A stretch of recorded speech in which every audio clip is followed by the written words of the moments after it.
सबको यथा योग्य नमन।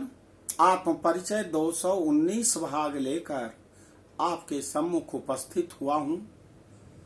गरुड़ पुराण अध्याय 9 के श्लोक संख्या 19 से आगे आप सुनेंगे। इस अध्याय में मरणासन्न व्यक्ति का कल्याण कैसे होगा, इसके लिए घर परिवार के व्यक्तियों को क्या करना चाहिए, पुत्र को क्या करना चाहिए, इस विषय में बताया गया है। आप मेरे इस वीडियो को शुरू से लेकर अंत तक देखें, सुने और जानें, तभी पितर हमारे किस प्रकार से संतुष्ट होंगे और पितृदोष और वास्तु दोष से मुक्ति मिलेगी। आइए सबसे पहले शंख ध्वनि।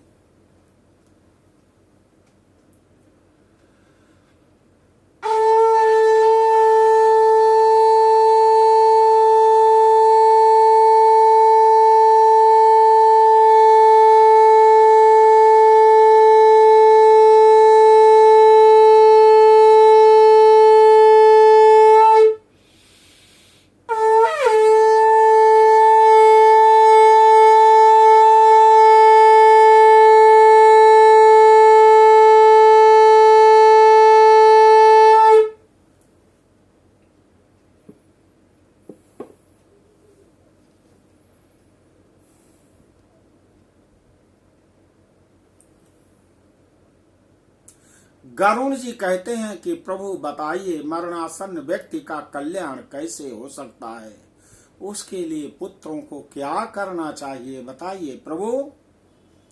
भगवान नारायण कहते हैं, सुनिए गरुड़ जी।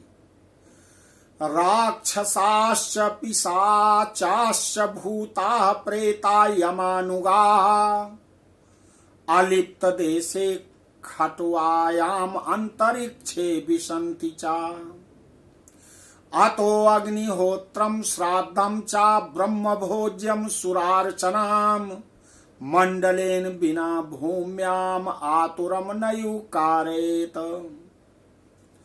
लिप्त भूम्यामतः कृत्वा स्वर्णरत्नं मुखे क्षिपेत पादोदकम दद्यात सालग्राम स्वरूपिणा।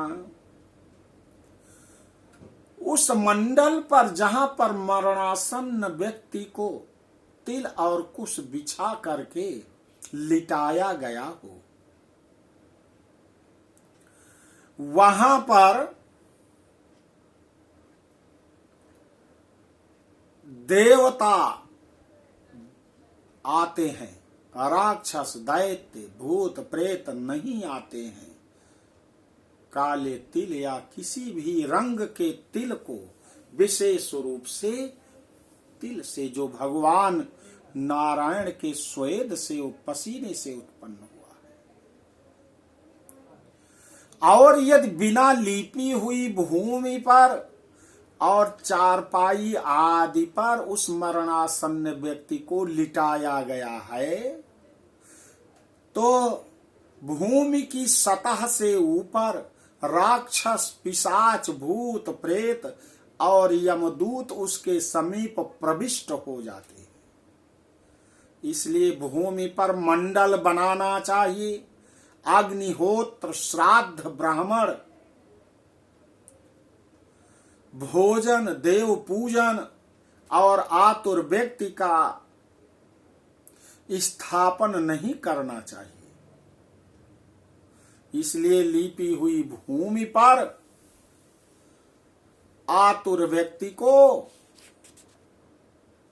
लिटाकर उसके मुख में स्वर्ण और रत्न प्रक्षेप करके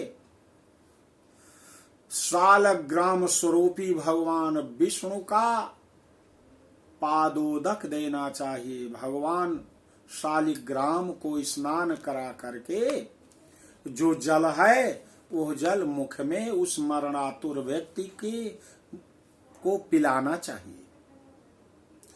शालग्राम शिलातोयम या पिबेद बिंदु मात्रकम सा सर्व पाप निर्मुक्तो वैकुंठ भुवनम व्रजेत। ततो गंगा जलम दद्यान महापातक नाशनम सर्व तीर्थ कृत स्नान दान पुण्य फल प्रदाम। चांद्रायणम चरेद्यस्तु सहस्त्रम काय शोधनम पिबेद्यश्चयु गंगांभा समौ स्यातुमावुभावपि। अग्निं प्राप्य यथा तार्क्षे तूलराशिर्विनश्यते तथा गंगा अम्बुपानेन पातकं भस्मसात् भवेत्। यस्तु सूर्यांशु संतप्तं गंगाया सलिलं पिबेत् सा सर्वयोनिर्विमुक्तः प्रयाति सदनं हरे। नद्यो जलावगाहेन पावयन्ति तराञ्जनान् दर्शनात् स्पर्शनात् पानात् तथा गंगेति कीर्तनात्।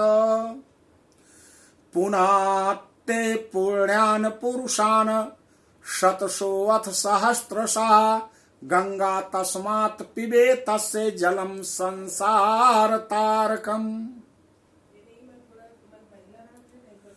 जो सालग्राम शिला के जल को बिंदु मात्र भी पीता है वह सभी पापों से मुक्त होकर वैकुंठ में चला जाता है।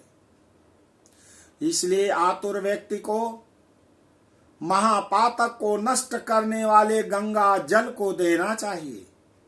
गंगा जल का पान सभी तीर्थों में किए जाने वाले स्नान दान आदि के पुण्य रूपी फल को प्रदान करने वाला है। जो शरीर को शुद्ध करने वाले चंद्रायण व्रत को 1000 बार करता है और जो एक बार गंगा जल का पान करता है वे दोनों समान फल वाले हैं। हे गरुड़ जी, अग्नि के संबंध में जैसे रुई की राशि नष्ट हो जाती है उसी प्रकार गंगा जल के स्पर्श से पातक भस्मसात हो जाते हैं, पाप नष्ट हो जाते हैं। जो सूर्य की किरणों से संतप्त गंगा के जल का पान करता है वह सभी योनियों से छूटकर हरि के धाम को प्राप्त करता है।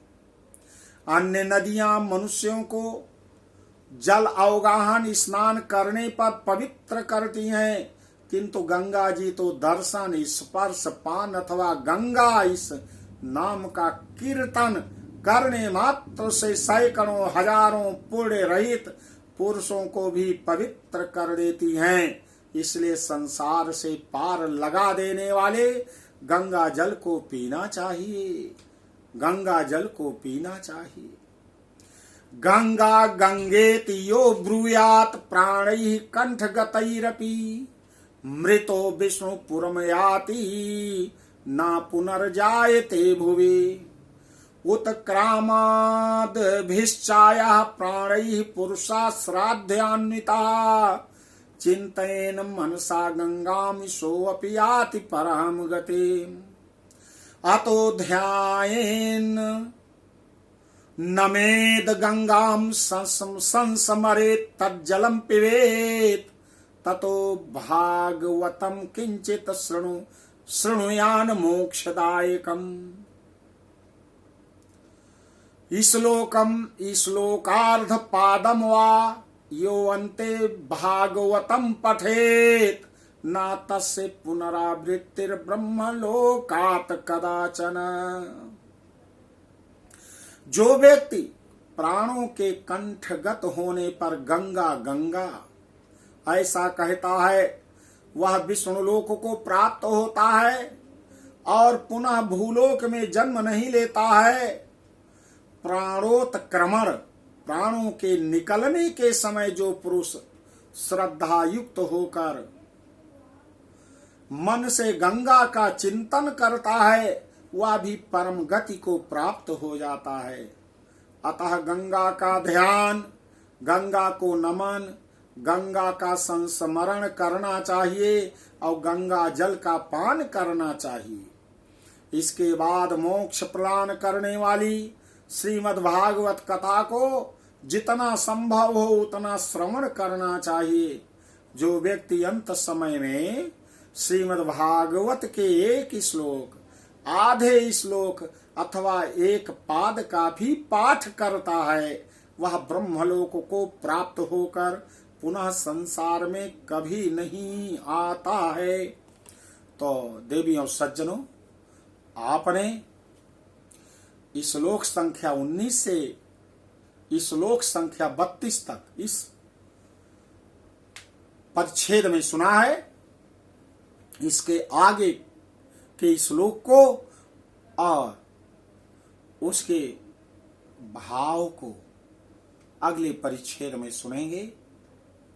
आपसे निवेदन है, एक बार सब्सक्राइब करें, लाइक करें और अपने सगे संबंधियों को भेजें और शुरू से अंत तक सुने जरूर वीडियो। इससे पितर आपके खुश होंगे, संतुष्ट होंगे। बोलो आदि शक्ति माता भगवती की जय।